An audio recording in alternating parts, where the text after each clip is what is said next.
In a time where the only thing people are talking about is AI and technology advancements, I find myself craving more and more real, authentic people.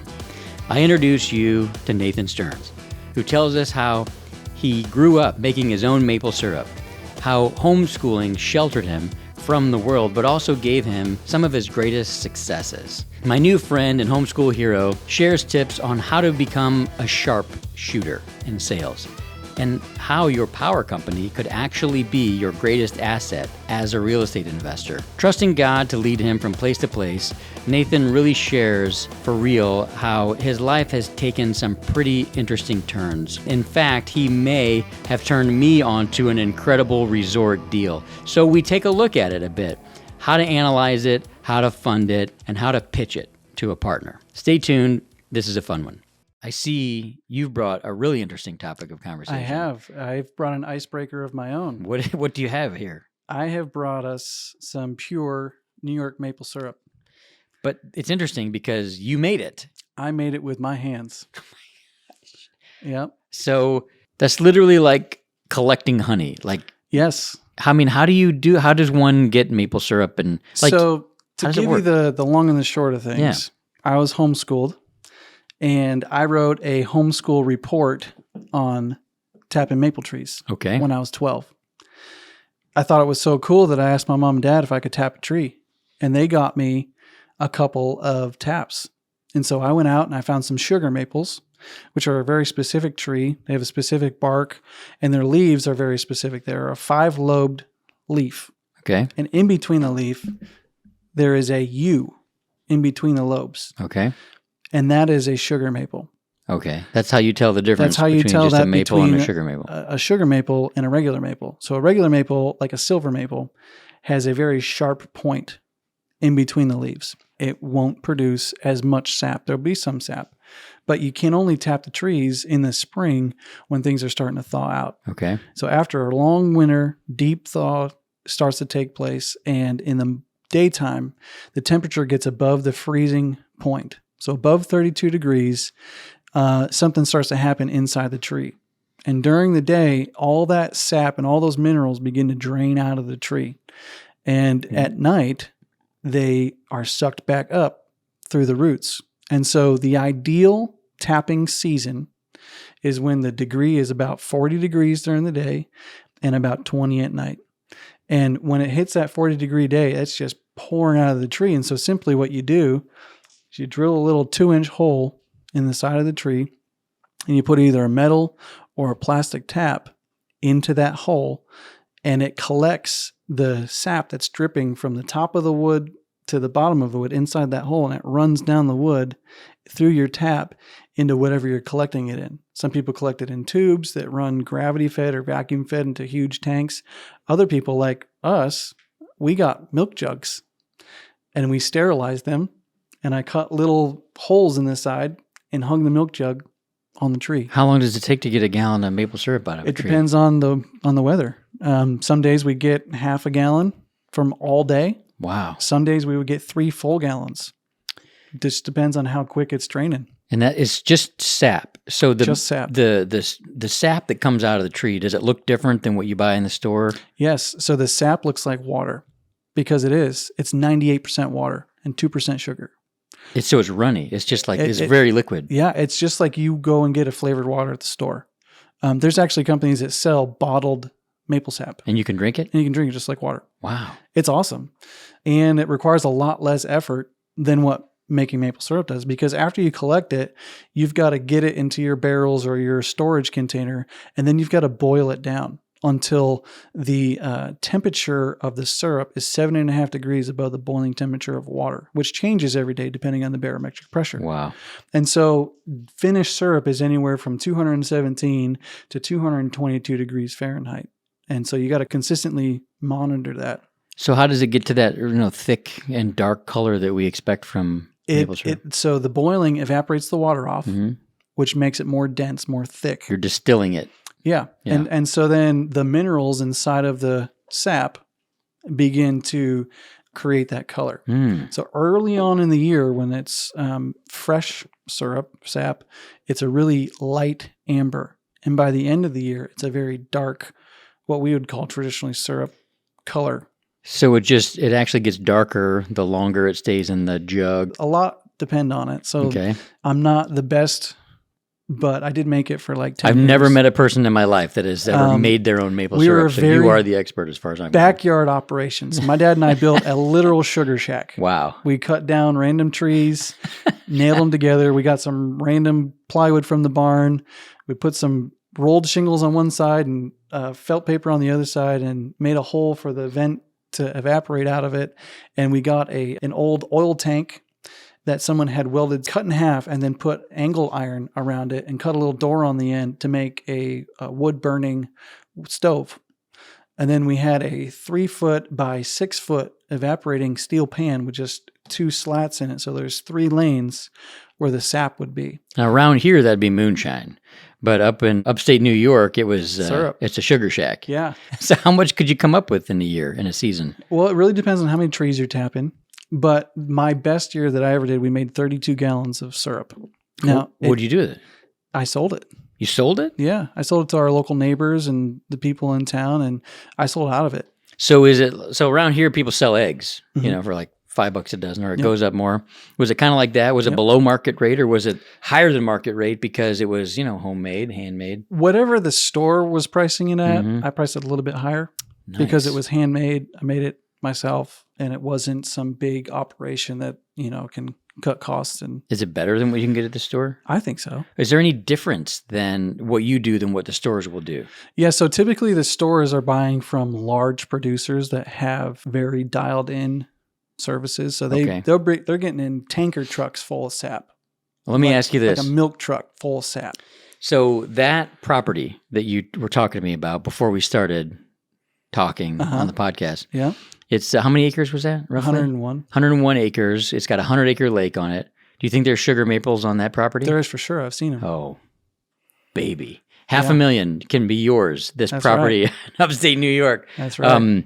I think we should start a maple syrup operation up there and get people to come up and taste it and make their own maple syrup. I'm in. Let's do it. Okay. It's been decreed. Yeah. So I'm not joking either. So let me give you guys a taste of this. I will pour you some of these little shot glasses that you brought down. Chris, you're going to have to come over here and try some of this. This is Nathan Stearns maple syrup. Do you have a name for it? Do you have a brand? Yeah. So my dad coined the name of our little farm in Pine City, New York, and called it Mercy's Harvest Farm. Mercy's Harvest. And so this is Mercy's Harvest pure maple syrup. I love it. Why do you call it Mercy's Harvest? Well, it's just the fruits of the mercy of God in our life. He's blessed us Yeah. so immensely, and it's his mercy that we get to enjoy this life. How And about so my dad might have a different answer, but that's mine. I love it, and I agree. Cheers, guys. Cheers. Mercy's Harvest maple syrup.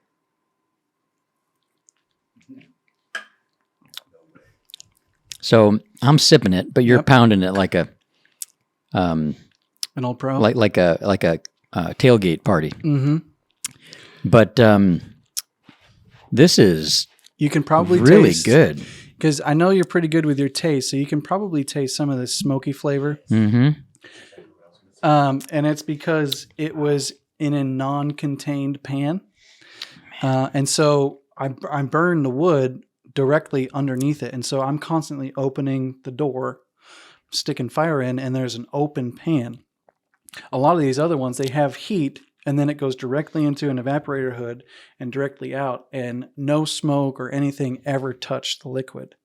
Now, I have my bins of sap sitting right next to the fire, which there's, sometimes we try not to, but some of the silt will rest down into the pan and into the sap.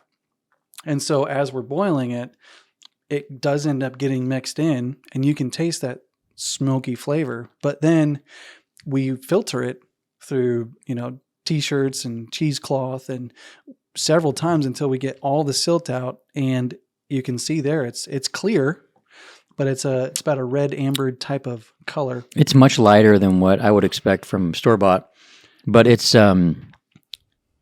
tastes phenomenal.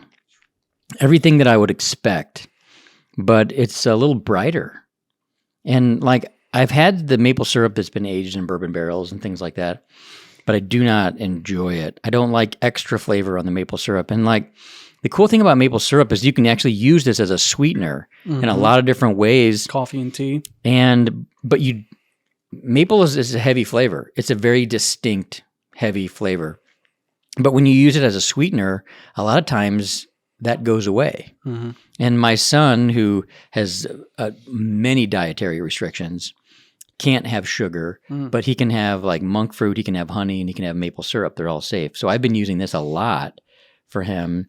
And I really think that maple syrup will be on the rise as an alternative sweetener because people just can't process it anymore. So the further we get into this business opportunity on creating a maple syrup business. Mm-hmm. So where I grew up in Elmira, New York, I'm just south, maybe about 40 minutes from Cornell University in Ithaca, New York.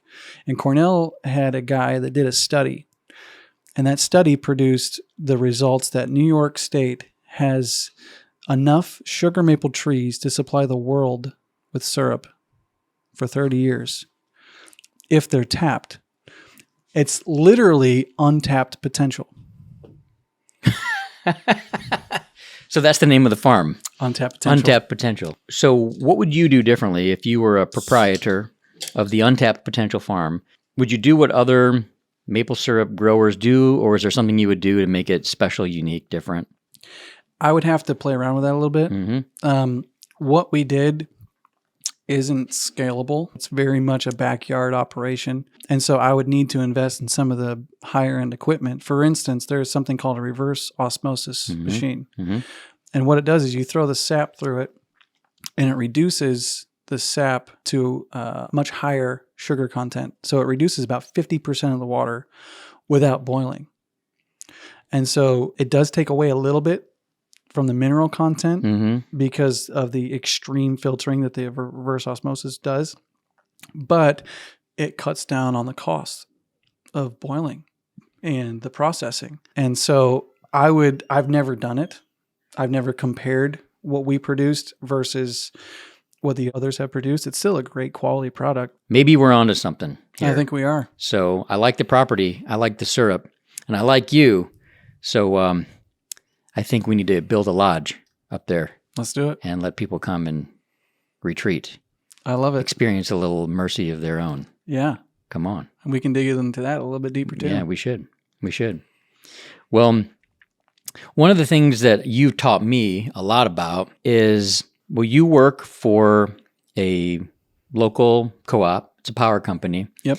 And you opened my eyes so much to the opportunities that a power company or a co-op like that they provide for their community. Every month I get a newsletter, maybe it's every quarter, and it's from the co-op. So some people, to help people understand, when you turn on your lights, you got to pay your power bill, right? Well, my dad worked for a company in St. Louis, and he was an electrical repairman, worked for the power company. They generated their own power. There was turbines, there was dams, there were coal-fired plants. There's a lot of different ways that they generated and made their own power, but sometimes they didn't make their own enough power, so they would have to buy power. Mm-hmm. And I was talking to my dad a little bit about I must have been complaining about my power bill at one point. And he's like, well, that's because you live in an area where there's a co-op. He goes, they don't make any power. They buy power. And that was a new concept for me, that you could just buy electricity and ship it from place to place.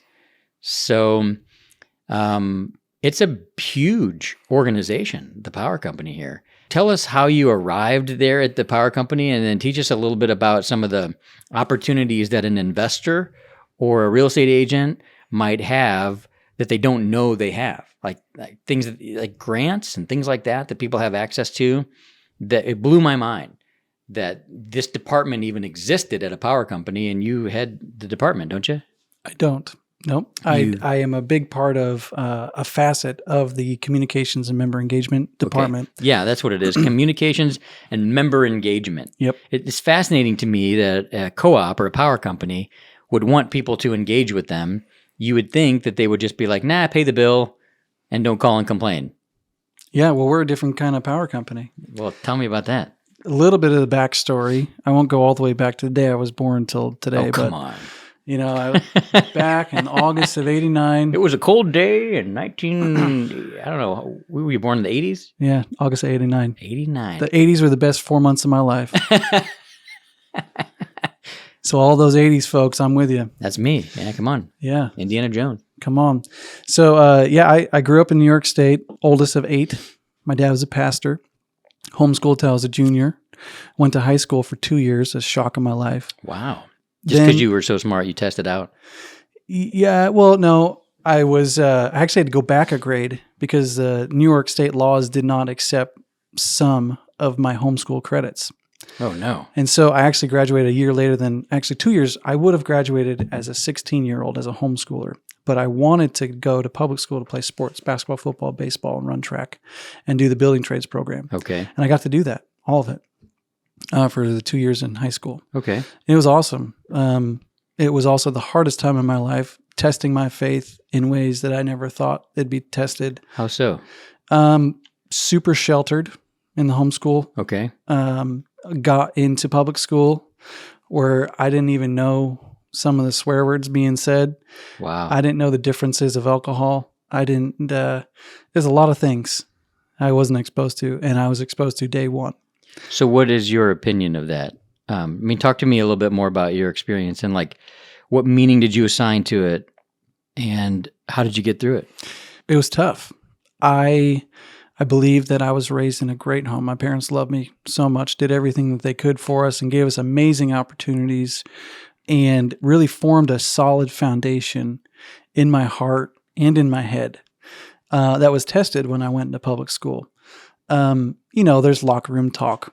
There's chatter. There are pictures that are passed. That's happening in junior high. My 12-year-old is like, Dad, look at this. I'm like, what the heck? Yeah. There are things that you're exposed to that aren't godly, that are not righteous. Mm-hmm.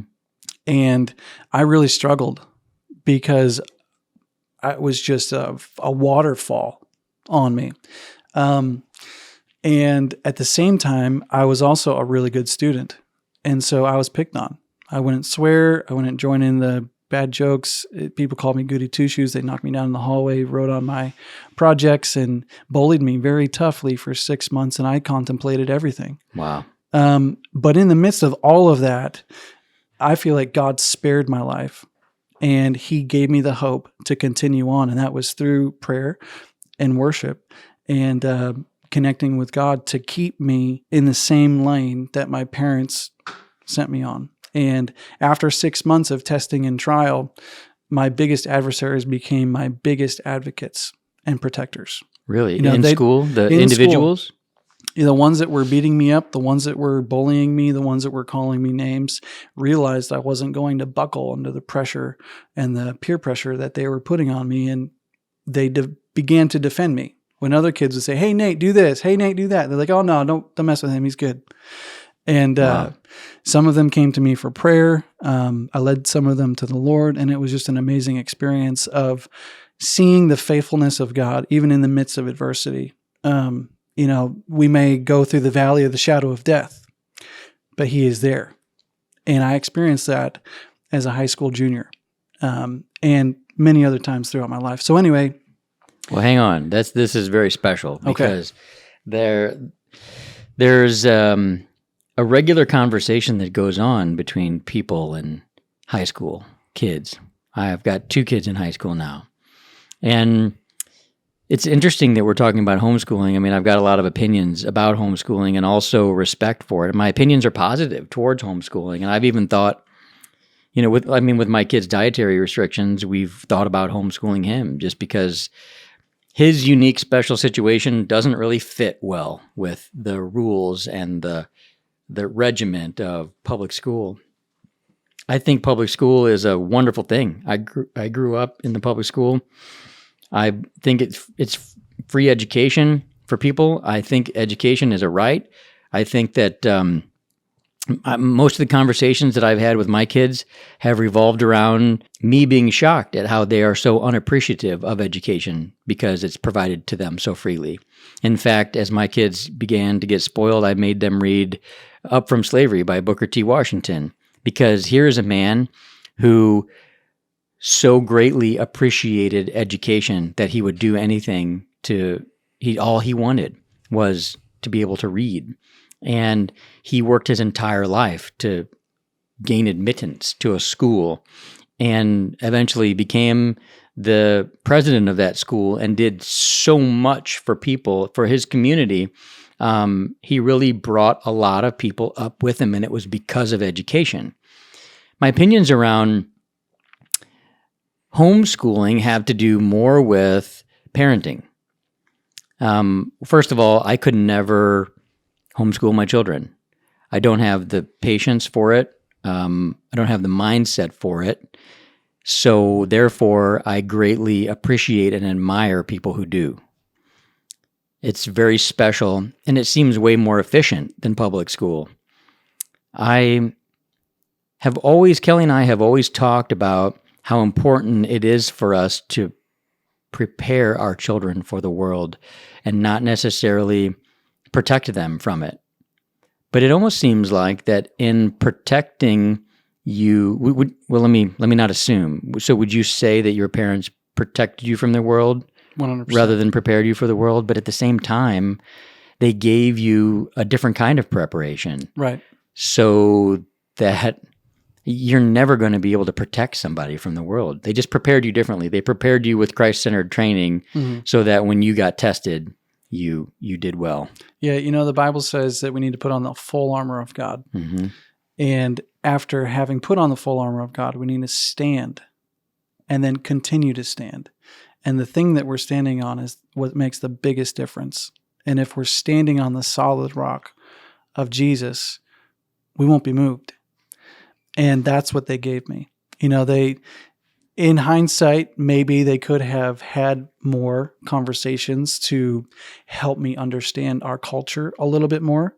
But as I've grown and matured and really began to appreciate everything that they did to protect me and to develop the Christ-centeredness that I now have and will always have because of that sacrifice that they made, it's priceless. It was actually that relationship with God that brought you to the Ozarks, right? That's correct. Yeah. So fast forward, after high school, I went to Bible school for 3 years, got my bachelor's degree in Christian ministry, helped my dad plant a church, moved to the North Country of New York, helped another church plant, and then got a call that my friends were planting a work here. We felt like we were called to help assist them in that, and we helped them with that for a year. And then we ended up at Bloom Church. We have, been growing and through the ebbs and flows of life. My wife and I and our 5 kids are growing in the Lord. We're doing our best to have a balance of, training them while also giving them the foundation so that when they face it, they can stand. And we'll have to wait and see if that works out. Well, I was going to ask you, what are you doing differently? That maybe, what have you learned from your life, or what teaching are you adding to kind of help prepare them for the world? We're adding exposure. Okay. But from us. Gotcha. So you're drinking and cussing in front of them. Not exactly. I wouldn't. Not intentionally. No, I wouldn't put it like that. I try to never ever cuss. I think I have on occasion, but yeah, we're exposing them to things slowly. My oldest is only 9. Mm-hmm. We had a 9-year-old, an 8-year-old, a 6-year-old, a 3-year-old, and a 7-month-old. So they're still little yet. But the older that they get, the more that we expose them to, and we bring in conjunction with them the teaching of the Bible, and we show them examples of most of what they encounter in this life in the Bible. I mean, it's all there. It is. And we can show them how to process it, how to talk to us about it, and we're keeping an open door with them so that hopefully when the really tough stuff starts to come in junior high and high school and later on as adults, they'll have an open door with us to discuss that. And I owe most of all of this to my wife because she is the chief initiator of all of this. I'm learning from her every day, and it's been a wonder and a pleasure to be married to her for the last 11 years. She takes the brunt of the homeschooling. She does. Wow. Yeah. And we've sent them to public school for a little bit. We've sent them to private school for a little bit. And currently we're homeschooling and praying about what's next. So we just continue to seek God and ask him for his direction on what season we should walk in as we go. It sounds like you're doing the right thing. And it sounds like you really take to heart your own personal experience. And you guys sound like fabulous parents. And parenting isn't easy. No. Especially with that many kids. Somebody told me one time, never let somebody with one kid give you parenting advice. Mm-hmm.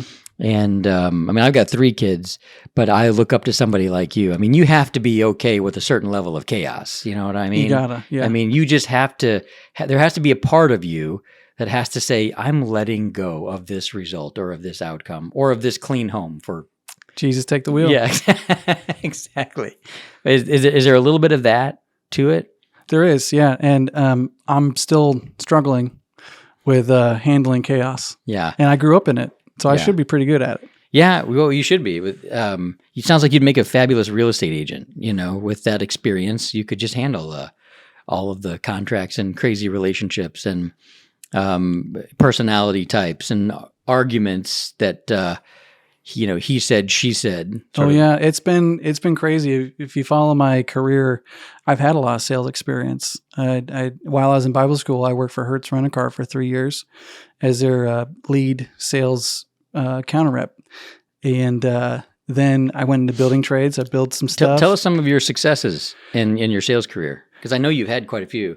Like at one point, you were making more than the owner of one of the companies you were working for. Yeah, that happened. So can you talk about that? It didn't end well, but well, can we keep it anonymous and have you talk about it? Yeah, because a lot of people on the podcast, they love to listen to recipes for success.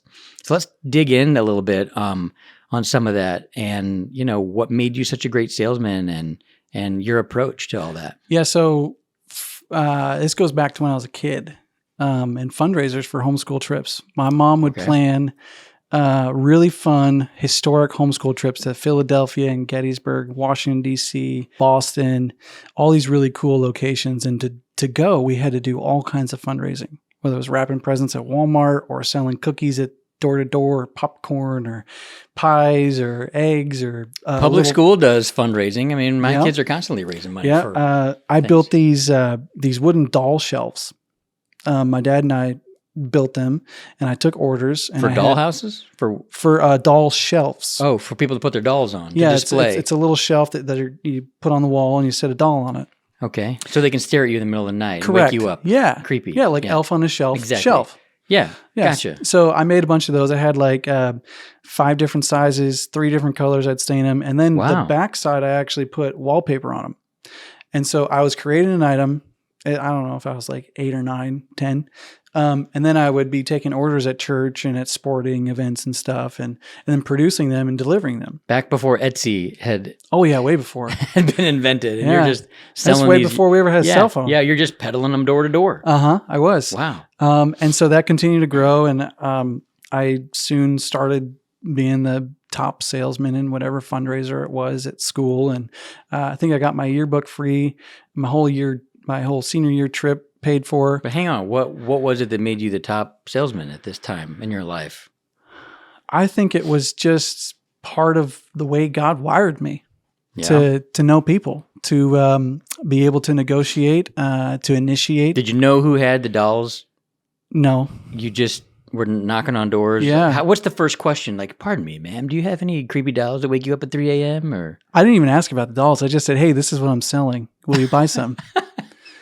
And people told me that they used them for their dolls. You asked for this. You were just selling shelves. You didn't know they were going to be doll shelves. No, I didn't. But people use them for dolls. Yeah. This is what I've got. Do you want to buy it? Right. You're just explaining what it is. It's very easy to explain and asking for the sale. Which one do you want? And they'd say the little one. I said, well, about this bigger one. So I was already, assumptive sales. I was upselling. Yeah. And so then, sales was just natural. Wow. I don't mind walking up to anybody and striking up a conversation. It doesn't bother me. And so that helps in sales. Oh, you're not afraid of rejection? No. Why not? I've been through some seasons where I had a lot of no's, but it never got me down because I just ask somebody else. I'll just ask somebody else. I'll just find someone. Why doesn't it get you down? Why doesn't rejection affect you? Well, sales rejection doesn't affect me. Okay. Other rejection does. Okay. So relationship rejection, things of emotional nature. Okay. That does. But business transaction rejection is just a transaction. It's a transaction. Like, no, it's a no. So they didn't want it. Yeah. And maybe they didn't want it today, but maybe they do tomorrow. Yeah. So anyway, yeah, my biggest sales at Hertz was I won a competition between the Meyer Airport, Syracuse Airport, and Binghamton Airport. And I got to rent a Mercedes C200 for the weekend. Wow. How old were you? I was 21. Nice. So I wasn't even old enough to rent it without a fee. But they let me anyway. They did. Yeah, because it was an award. And so the very first car ride I took my wife in was in this Mercedes C200. Oh, come on. Was she your wife at the time? No. No wonder you got married. I had only known her 3 weeks. She's a super cool so chick. I put in my favorite Hillsong United CD. Yeah. I put the windows down, opened the moonroof, and went on a really curvy road. And it was a really cool moment. I can still see her in that moment. But that sounds great. Yeah, from there, I went into subcontracting for a few years. Then I did some maintenance on Fort Drum, Army base. And then I went into car sales. And New car sales or used or pre-owned? Both. Both. I worked for a Ford dealership. You did? Yeah, I did. At 25, I told myself I was going to retire. And that's what I did. I quit as a locksmith. I had been promoted to locksmith on the Army base. And I decided I was going to quit and stay home, and my wife would go work at the hospital. She's an RN. And I'm going to retire. I'm 25. My wife will make all the money. I'll take care of the babies. That lasted 3 months. So I started selling cars. And they told me it would take me about a year or two, maybe 3, to really build a good book of business. And within my first 3 months, I was already the top salesman in that place. And I was still learning what cars I was selling. But the joke around the dealership was, oh, Nate got another lay down. They're out there laying on their pillow next to the car they want to buy. And Nate just walks up to him and he says, sign here, and they take it. Wow. And it was really just the faithfulness of God. You're saying it was favor. It was favor. Yeah. Yeah. So you moved to the Ozarks, and you actually, was it one of the first jobs you had? You were such an incredible salesman that you were making more than the... Yeah. So I moved here, and as part of how I got here there was a church to help and a sales job to work in. Okay. I was going to accept what I thought was going to be some accounts that were already producing. Okay. I walked in and they were not producing.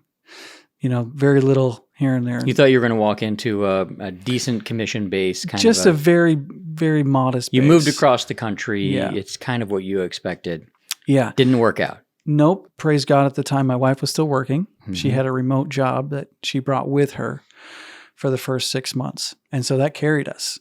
And it was, again, God's faithfulness and how he orchestrated everything. Come on. Yeah. I began to learn the items, learn the business. I feel like God really gave me insight and direction on who to call, who to mine out. One of the things I was really good at was finding new business, new customers. Prospecting. Different than sales. Yeah. I love mining, gold mining. We'll Do have you? to talk about that another time. I do too. And so I actually have one of my sales prizes at this company was a picture of a patent of an old time mine from like the 1700s. It's so cool. I still have it at my desk right now at the co-op. I'm a miner. I'm a digger, and I'm going to continue to dig. I'm going to find resources. I'm going to find things for whoever I'm working for me or my wife or my kids or my company. And so what I did is I found ways to increase sales with the companies that I had been given to steward. And so it came to me that one of the reasons why my pay continued to change was because it was found out that I was making more. Which is not a bad thing. It's not a bad thing. You must incentivize your sales team, and it's okay because that CEO should have been focused on legacy, should have been focused on putting you in a leadership position so you could train 10 other people to make that money. People think so small, you know? It's like the best thing that we could possibly do is build somebody to a point where they are making more than you. Yeah. But I will tell you, the first time that happened for me, I thought it made me pause for a minute. And I had to be like, what? Okay, so this is what this is about. I think that in our fleshly nature, there's a competitive, and even in our tribal nature, just as a human tribe, we would share resources for the benefit of the tribe. We would, if we don't contribute to the tribe, then we're looked down upon. So we just have this innate nature to want to contribute, but yet we're so competitive too as people. Very. Mm-hmm. Yep. I wasn't the only one that was making more than the CEO as well. There was other salespeople. Yes. Okay. My pay changed 10 times in 3.5 years. But in that time, I learned so much. I got to fly to some cool places, meet with some high-end vice presidents and executive buyers of, I was in the textile industry, really learn the ins and outs of e-commerce.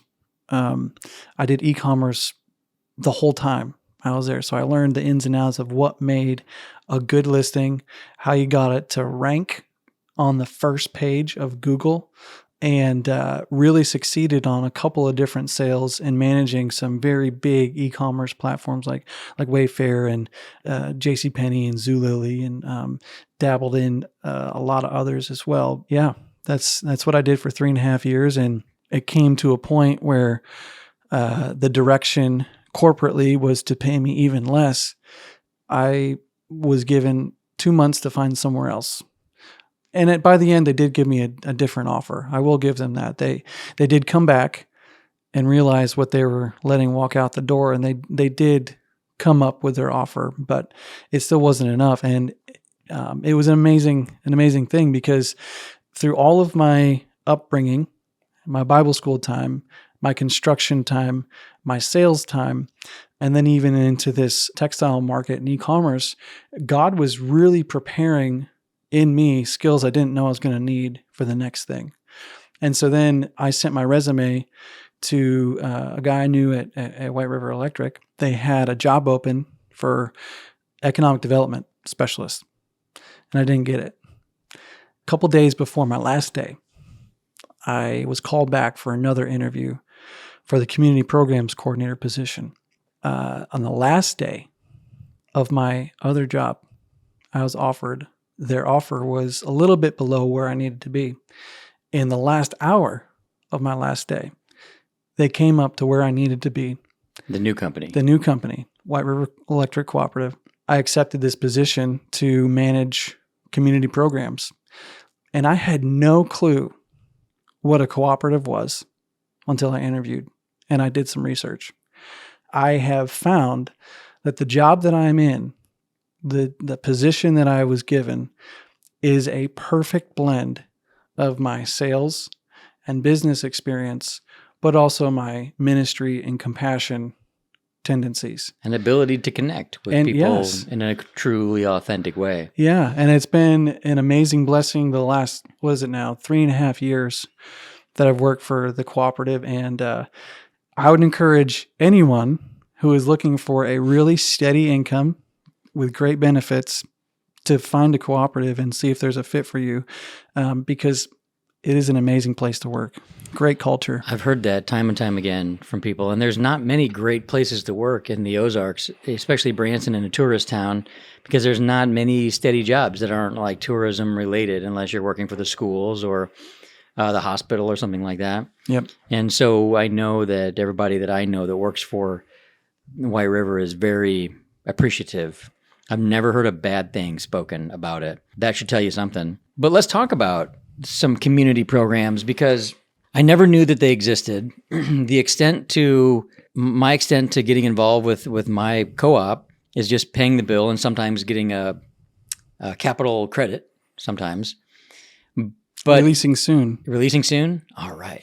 I'll get my $1.50, but I'll spend it on something. I'll blow it all in one spot. Here's how the electric company has showed up in my life and business. So we have a lot of solar companies that want to get in front of our real estate agents and talk about the benefits of solar, powering your home, saving money. That seems to be one of the main reasons why someone will pull the trigger on adding solar panels to their roof, is because they want to save money. There's savings there. Sometimes people want to do it for green reasons, environmental reasons. But one of the major complaints that I've heard on the back end of that after the sale is that when salesmen are in front of an investor or a real estate property owner, is they talk a lot about the savings that you'll get, because the power company is going to buy power from you. You're going to produce so much power that the power company is going to buy back some power, but the rate is usually different. And so I think that's one advice that we always really try to give to people, is that, hey, before you sign the paper, you might want to call your co-op or call your power company to find out at what rate they buy power. Because I didn't realize that they bought power. But now that I know that would be a good thing to check if you're getting ready to go for solar. Absolutely. So, yes, that's the best advice that you can offer. And I'm glad that you're doing it, because you're right. A lot of these salesmen, they do fit the classic sleazy salesman description. And it's not only industry specific for solar. I mean, it can go for anyone, but there are a few good solar salesmen that will treat you fairly and honestly. And most of the rest, they're not in it for you. They're in it for the commission. And so at the co-op, I don't manage solar. I used to do our rebates, and people would constantly call for solar rebates. And I'd explain that we don't have any, but that we do help our members figure out their usage. We do help them figure out if they're even in a good place for sunlight to hit, because we have had some installs where the solar panels were hung in shade. Oh, no. So they're not going to work. And the biggest thing that we have now is a energy services coordinator, a dedicated employee that is studying the industry, who is able to articulate the processes of net metering, which is how you measure the bidirectional flow of electric from your system and the grid and what you're using inside your home, and what the rates will be, and how your payback could potentially look with our given rate structure. So if you are considering solar, you should reach out to your power company or co-op, and that department was? It's an energy services coordinator at our co-op, and he works within our member engagement and communications department for the purposes of serving that member or customer on whether or not to make that decision. Yeah. Or at least and give them the opportunity to make an informed decision. Mm-hmm. We are reliable. I'll say that before anything else. We have reliable electricity. How do you know if you don't have reliable electricity? The lights are off. What's the difference? I mean, brownouts, like really? Or yeah, so really it is time to get power back on. Okay.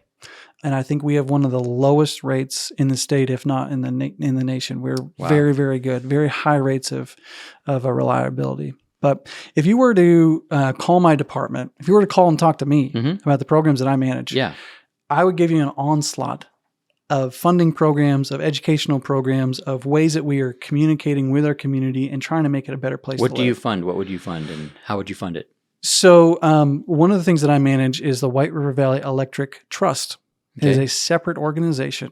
It has its own 9 directors that are representative of our 5 counties. So we serve electric to Christian, Stone, Taney, Ozark, and Douglas County. Okay. And all of those counties, except for one, have 2 directors, and one has 1 director. Okay. They govern all of the funds and how they are used in the cooperative trust's account. What's an example of something that they would use the funds for? Yeah, so scholarships. You can get a college scholarship from your co-op. Yeah. Or from a trust associated with the co-op. Yes. How do you go about applying for that, and what criteria would they use for? Yeah, so just kind of in a nutshell. Yeah, everything is funded by Operation Roundup. So every single one of our members is probably opted in to rounding their bill up every month. So you are probably donating about $6 to $12 a year. Okay.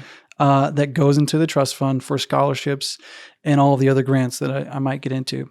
And so for a student to apply for a scholarship, they need to make sure that they're in the scholarship application window. Okay. And the last few years, we have asked students to write an essay on something that they have learned through community service that is going to stick with them and help them be a better person. This last year, we had 182 applications, and we were able to fund 68 apps. So we gave away 68 $1,500 scholarships. Wow, that would buy some room and board, some books. Yep. I mean, yeah. So annually we give for away rural Missouri kids. That's Yeah. fantastic. we give anywhere from $100,000 to $150,000 a year in just scholarships. That's awesome. That is community service. I had no idea that that was even available. Yep. I mean, it's my fault. I get the magazine. I get invited to the annual parties and all that. I just never go. Yeah.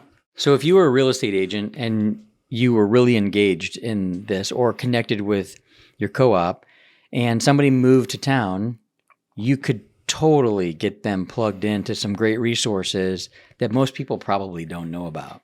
Yep. So I see this as a really great way for business owners in our area or in their area, if you're listening to this and you have a co-op, check in with that member services, what's the department, and find out if there's some value that you can add that other people aren't thinking to add. That's a great. Yeah, because one of the other things that I can't speak to a lot is that we do also participate in economic development.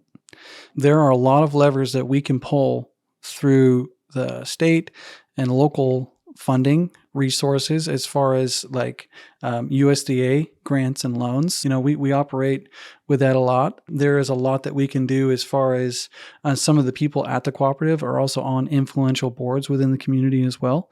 And so if one of our members has something that is something they really feel is something needs to happen in the community, they can submit requests to the board of directors of the cooperative, and they can bring it right to the main meeting. Wow. And that is another member owner benefit, is that we are one of the foundations of our society in that we supply electric. I mean, what can you do without electric? Almost nothing. I mean, camp. Maybe, camp. But without a blow-up mattress, you can't have a blow-up mattress. Right. You can't have a light. Yeah. Who sleeps on those things anyway? Yeah. I don't know. You're probably not going to have running water because you got to have an electric pump to pump it up. Yeah, so, that's true.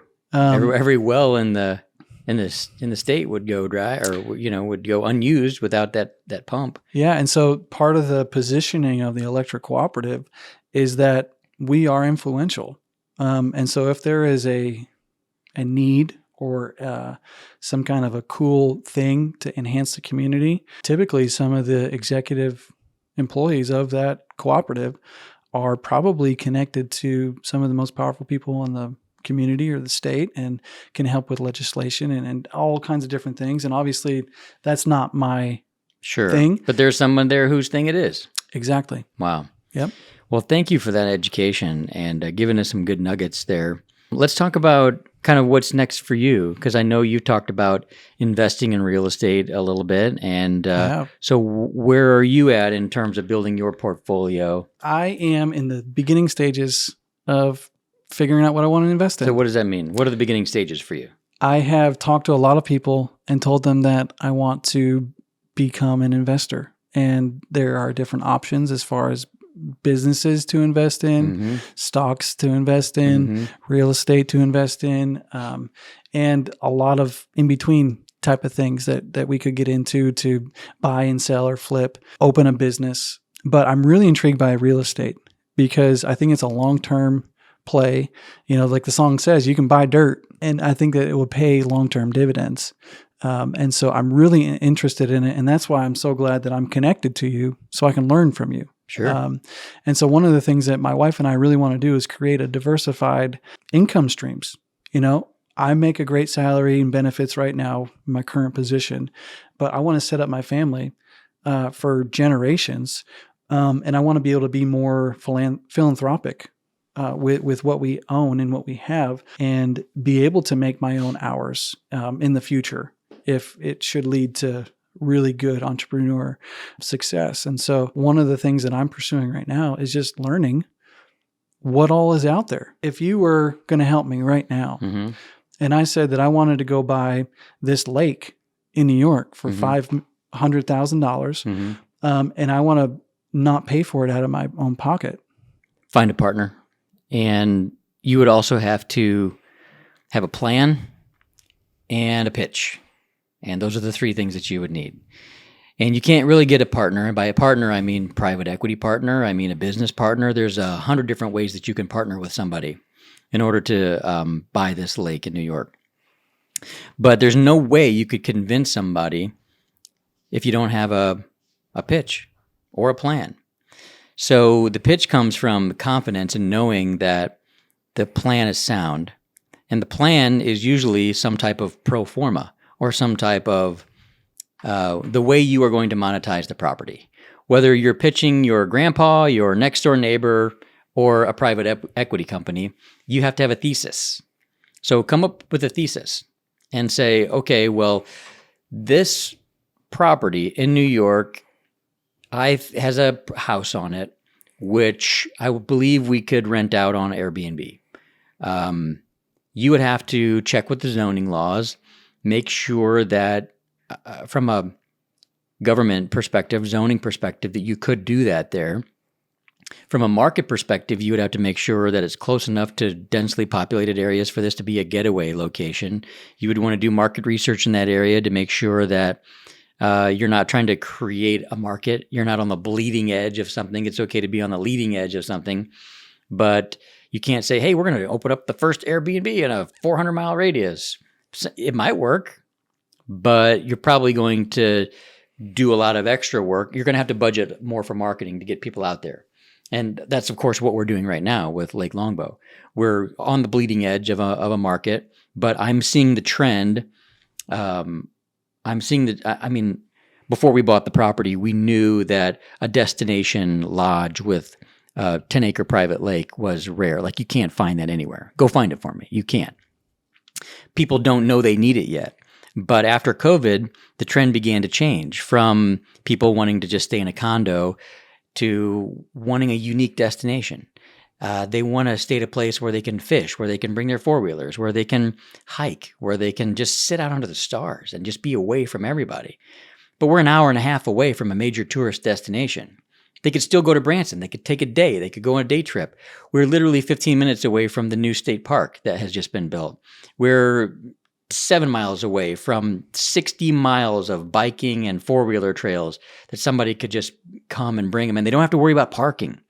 And so, but it's taking some time to tell people how to use the property. And when we talk as business partners, we say, hey, we really need to create some marketing posts on how we're using the property, let people know it's available, run some specials, because people really aren't knocking on our door yet. It's taken a year for us to begin to get regular bookings. So you would want to build that margin into your plan if you were going to be farther out. And there's a lot of different data sources that you could connect with to get some great Airbnb data. You could rent out the cabin long term for a little while, just to make because you want to tap those trees.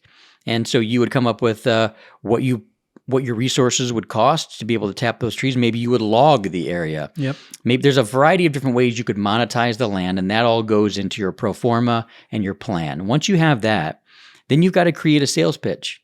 And you have to let go of some of the things that I had to deal with when I first began asking for money, which was asking for money is bad.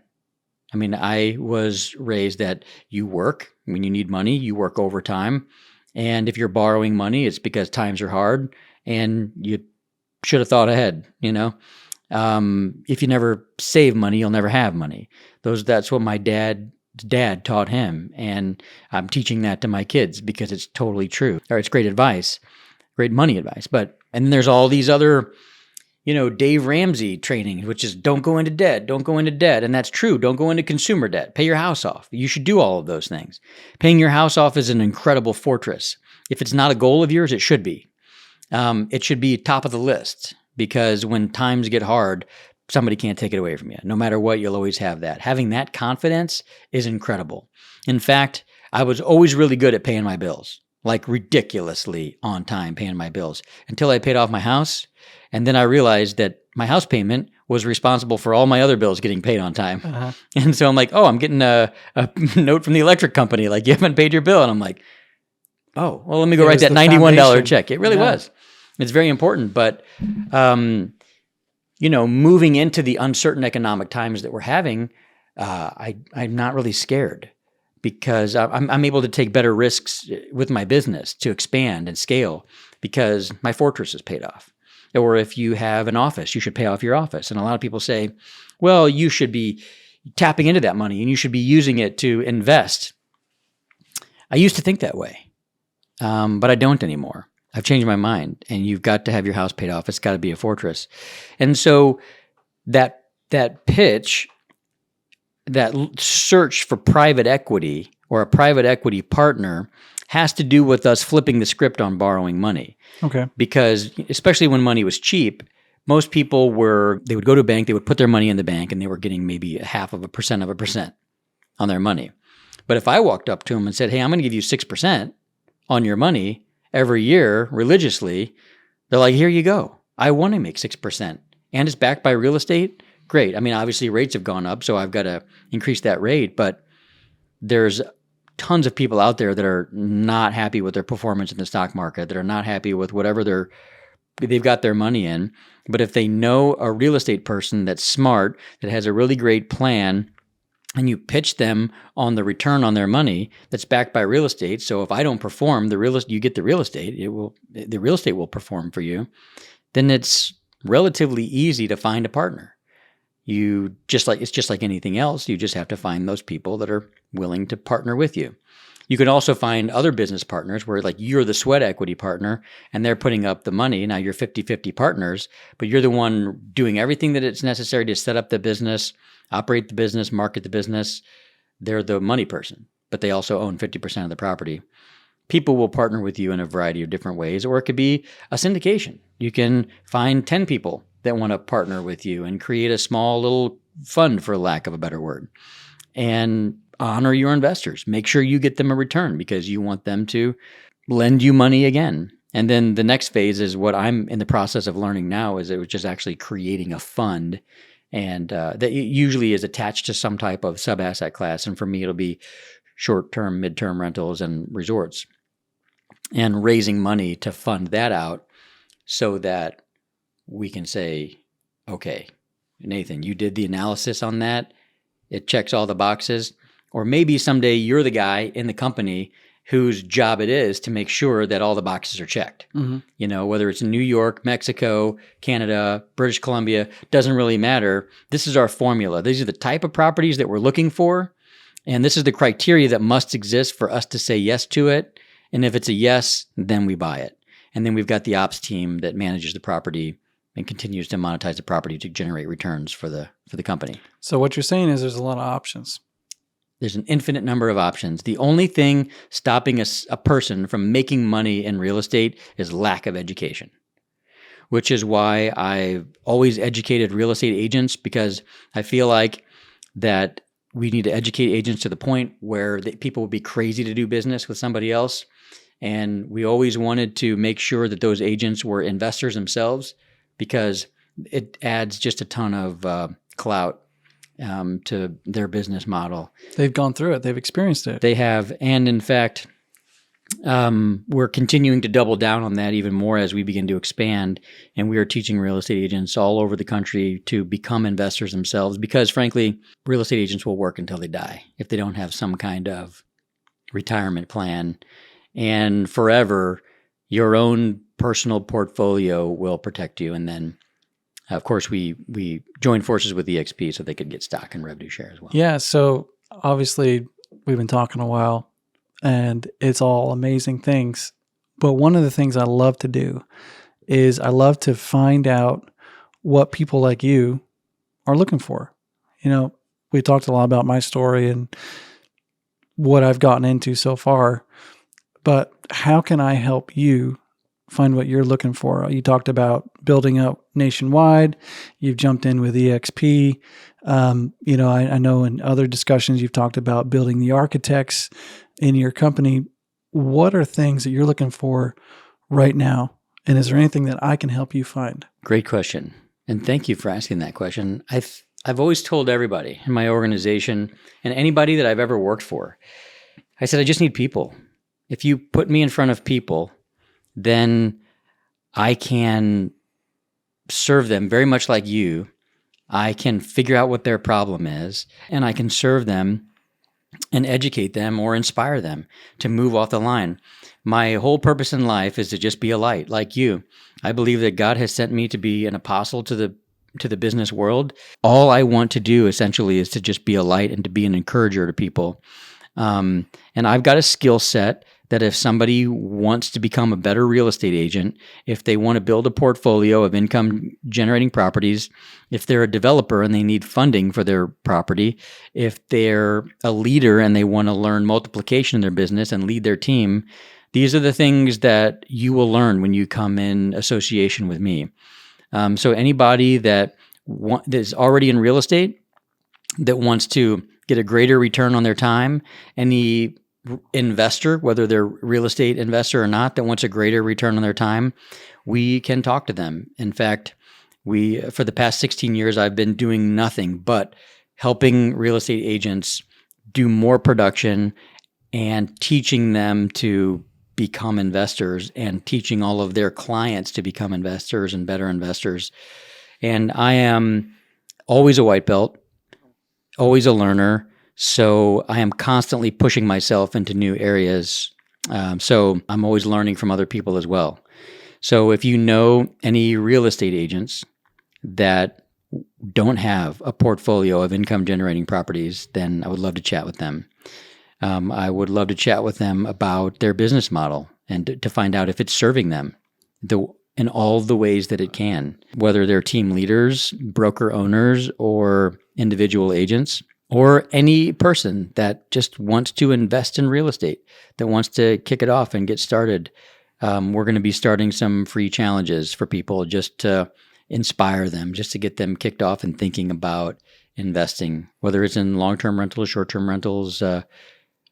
There's a lot of steam behind the short-term rental world. I know a lot of people are backing off a little bit because they feel like especially in some established markets, the numbers aren't working as well. And that's true in a lot of cases, but there's a ton of emerging markets out there, and there's a ton of opportunities in existing markets that people aren't realizing. So we're doing a lot of work by helping investors find incredibly unique, rare properties that you just can't find anywhere. So, man, I love that. That's what we're doing. That's one of the things that drew me to you. Again, with the first time that we talked, you shared a testimony of one of the first times that God spoke to you to say something to a stranger, and the process that you went through internally and externally, disobedience and obedience. Yeah. And I really saw the authentic part of you that really desires to help people. And now it's really cool to see God really blessing your efforts. Expanding your horizons. And I definitely need to probably get in some of those free classes and learn some more, because we want to get some rental properties. We want to get into real estate. And, you mentioned a lot of different things that you're looking for, but if there was one thing on the top of your list right now, what do you need? I would say it would be people. Just people. And it would be people that want more out of their real estate career. Okay. Yeah. Well, that's awesome. Yep. I can, without a doubt, absolutely, confidently stand here with complete conviction and say that out of that conversation, one of three things will happen. One, we'll talk to them and find out that what they've got going on is perfect for them. And they'll feel confident that what they've got is good. They'll find out that there's missed opportunities in their real estate career that they need to take advantage of now. Or we'll find that they might just need to make a change in their leadership, whether it's with us or somebody else. The best thing that I could possibly do is help them come to the realization that something needs to happen or nothing needs to happen. They're either confident they need to make a change. Well, thanks for sharing all that. I really appreciate it, and I'm really looking forward to building a deeper, more authentic relationship with you and the Worley team, and seeing where God takes all this. That sounds fascinating to me. It would be my greatest joy to be able to hang out with you more, sir. So thanks for the maple syrup. Yeah, thanks for the conversation, and thanks for all the great nuggets. Yeah, same with you. Appreciate you. Well, a big thank you for listening to the end of our podcast. I know your time is valuable, and I hope you got a few takeaways that are going to help you get a greater return on that time. I know you will. And if you did enjoy it, I'd sure appreciate a share or a comment. Feel free to subscribe for instant access to new episodes and offers. There's also a ton of free content and ways to learn more and engage more at WorleyRealEstateNetwork.com. Until then, we'll continue to bring you recipes for success and real stories from real people who, like you, are living out your divine purpose. And hey, God loves you. No matter what happens, don't give up.